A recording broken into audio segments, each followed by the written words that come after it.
شو يعملوا تو؟ ايش بس يعملوا تو؟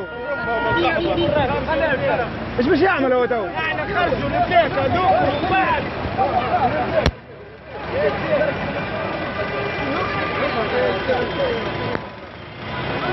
حتى انا بروح هيك